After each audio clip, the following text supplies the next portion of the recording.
Hello दोस्तों, मैं संगीता सिंह आज आपके चैनल द बेस्ट स्टडी पर जीएस के 20 महत्वपूर्ण प्रश्नों को लेकर आई हूँ, जिन्हें यदि आप पढ़ लेते हैं तो यह आपके परीक्षा के लिए बहुत महत्वपूर्ण होंगे।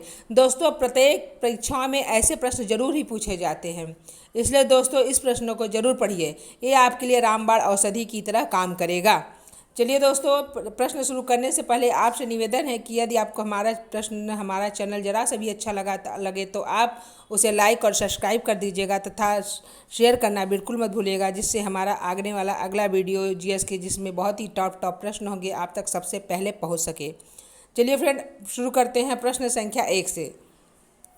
आपकी स्क्रीन पर सबसे पहला प्रश्न है, विश्व में कौन सी सबसे लंबी नदी है? ए अमेजन, बी यांगसी क्यांग, सी नील, डी मिसिसिपी मिसौरी। तो बताइए दोस्तों, सबसे लंबी नदी कौन सी है? फ्रेंड, इसका सही जवाब होगा ऑप्शन नंबर सी, सबसे लंबी नदी है नील नदी। और यहीं पर दोस्तों यदि पूछता है कि सबसे बड़ी नदी कौन सी है, तो सबसे बड़ी नदी होगी आपकी अमेजन नदी। अमेजन सबसे बड़ी नदी होगी, अमेजन। चलिए दोस्तों, अगले प्रश्न की तरफ चलते हैं। अगला प्रश्न है आपके स्क्रीन पर, प्रश्न नंबर 2। वर्ष 2011 की जनगणना के अनुसार उत्तर प्रदेश में मुख्य श्रमिकों की जनसंख्या है कितनी है दोस्तों? आपको बतानी है। ए 3.16 करोड़, बी 2.96 करोड़, सी 4.46 करोड़, डी 5.26 करोड़। तो बताइए दोस्तों, इसका सही जवाब क्या होगा? दोस्तों, इसका सही जवाब है ऑप्शन नंबर सी, 4.46 करोड़। चलिए फ्रेंड, अगले प्रश्न की तरफ चलते हैं। अगला प्रश्न है आपके स्क्रीन पर, प्रश्न संख्या 3। टर्की की राजधानी क्या है? दोस्तों आप बताइए कि टर्की की राजधानी कौन सी है? ए अंकारा, बी अमन, सी तेहरान, डी बेरूत। तो फ्रेंड, इसका सही ऑप्शन क्या होगा? सही ऑप्शन होगा ऑप्शन नंबर ए, टर्की की राजधानी अंकारा है। चलिए फ्रेंड, अगले प्रश्न की तरफ चलते हैं। स्क्रीन पर आपका अगला प्रश्न है, प्रश्न नंबर 4। भगवान बुद्ध ने ज्ञान प्राप्ति के उपरांत अपना प्रथम उपदेश दिया था? ए श्रावस्ती में दिया था, बी सारनाथ में दिया था, सी कौशाम्बी में, डी अयोध्या में। बताइए दोस्तों, इसका सही जवाब क्या होगा? कहाँ दिया था? तो फ्रेंड, इसका सही जवाब होगा ऑप्शन नंबर बी, सारनाथ में उन्होंने दिया था। चलिए अगले प्रश्न की तरफ चलते हैं। अगला प्रश्न है प्रश्न नंबर 5। एतमादुद्दौला का मकबरा स्थित है? ए इलाहाबाद में, बी फतेहपुर सिकरी में, सी दिल्ली में, डी आगरा में। तो बताइए फ्रेंड, एतमादुल्ला का मकबरा कहाँ पे स्थित है? तो फ्रेंड, इसका सही जवाब होगा ऑप्शन नंबर डी, आगरा में स्थित है। चलिए दोस्तों, अगले प्रश्न की तरफ चलते हैं। अगला प्रश्न है प्रश्न संख्या 6। संयुक्त राष्ट्र संघ का 193वां सदस्य है? कौन सा है दोस्तों? आपको बताना है। ए स्विट्जरलैंड, बी पूर्वी Timor, C Swaziland, D the Sudan. बताइए फ्रेंड, इसका सही जवाब क्या होगा? तो दोस्तों, इसका सही जवाब होगा option number D, the Sudan इसका सही जवाब है। चलिए फ्रेंड, अगले प्रश्न की तरफ चलते हैं। अगला प्रश्न है आपके स्क्रीन पर, प्रश्न नंबर 7। इंडिया डिवाइडेड के लेखक कौन हैं? बताइए दोस्तों, इसके लेखक कौन हैं? ए मौलाना अब्दुल कलाम आज़ाद, बी महात्मा गांधी, सी राजगोपालाचारी, डी सी राजेंद्र प्रसाद। तो दोस्तों, इसका सही जवाब बताइए option number D, Rajendra Prasad ने लिखा है। चलिए अगले प्रश्न की तरफ चलते हैं। अगला प्रश्न है आपकी स्क्रीन पर, प्रश्न नंबर 8। पृथ्वी पर सबसे गहरा स्थल है? कौन सा है दोस्तों? ए कैस्पियन सागर, बी काला सागर, सी मृत सागर, डी एंजियन सागर। तो बताइए दोस्तों, सबसे गहरा स्थल कौन सा है? इसका सही जवाब होगा ऑप्शन नंबर सी, मृत सागर सबसे गहरा स्थल है। चलिए फ्रेंड, अगले प्रश्न की तरफ चलते हैं। अगला प्रश्न है आपके स्क्रीन पर, प्रश्न संख्या 9। केंद्र सरकार ने हाल ही में ग्रामीण क्षेत्र के लिए कौन सी योजना की शुरुआत की है? ए उज्ज्वला योजना, बी फसल योजना, सी दीनदयाल बिजली योजना, डी राष्ट्रीय गोवर्धन योजना। तो बताइए दोस्तों, इसका सही जवाब क्या होगा? फ्रेंड, इसका सही जवाब होगा ऑप्शन नंबर डी, राष्ट्रीय गोवर्धन योजना केंद्र सरकार ने शुरू की है। चलिए फ्रेंड,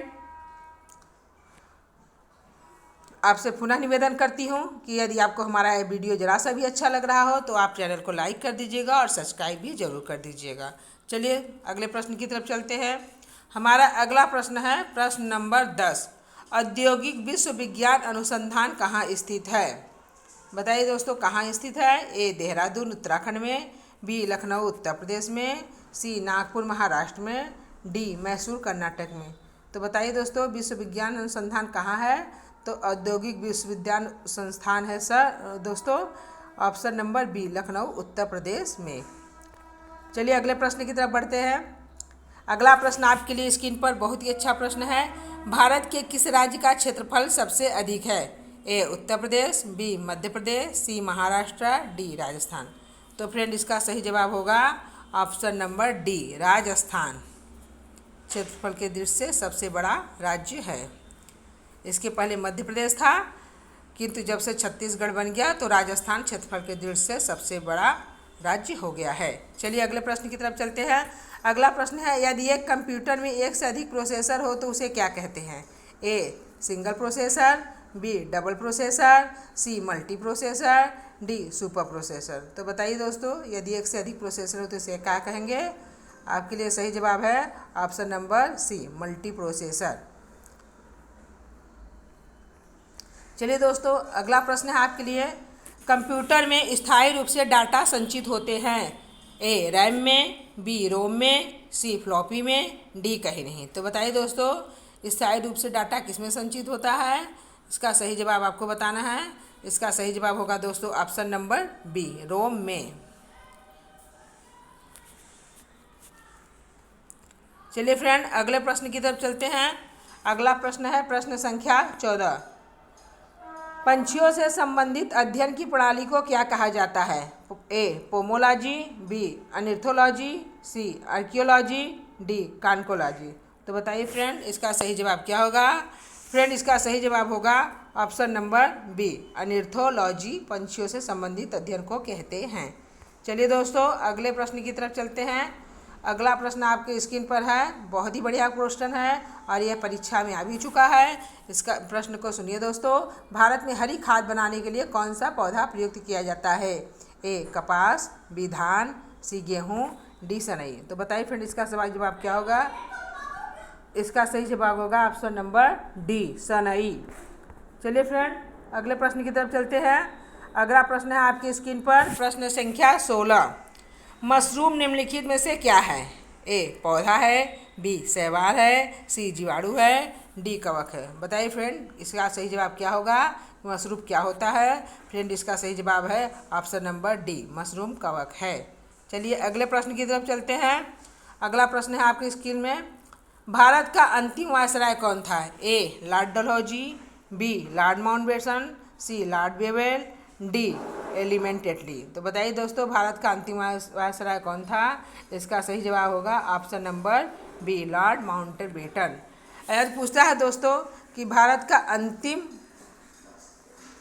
भारतीय गवर्नर जनरल कौन था, तो उसका सही जवाब होगा सी राजगोपालाचारी। चलिए अगले प्रश्न की तरफ चलते हैं। अगला प्रश्न है आपके स्क्रीन पर प्रश्न संख्या 18। भारत में नागरिकों के लिए निर्धारित मत देने की न्यूनतम आयु क्या है? 18 वर्ष, 21 वर्ष, 16 वर्ष, 20 वर्ष। तो इसका सही जवाब क्या होगा दोस्तों? इसका सही जवाब होगा ऑप्शन नंबर ए 18 वर्ष मत देने की आयु है। प्रश्न संख्या 19। भीम और वर्षा के मिश्रण वर्षण होता है, कैसा होता है? स्लेट, बी धूम कोहरा, सी हिमरेखा, डी कोहरा।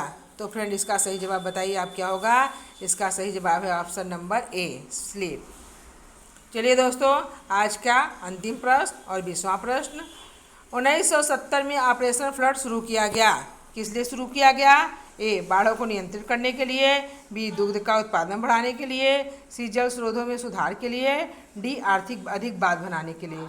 तो दोस्तों आपको इसका सही जवाब बताना है। ऑपरेशन फ्लड दूध का उत्पादन बढ़ाने के लिए किया गया था।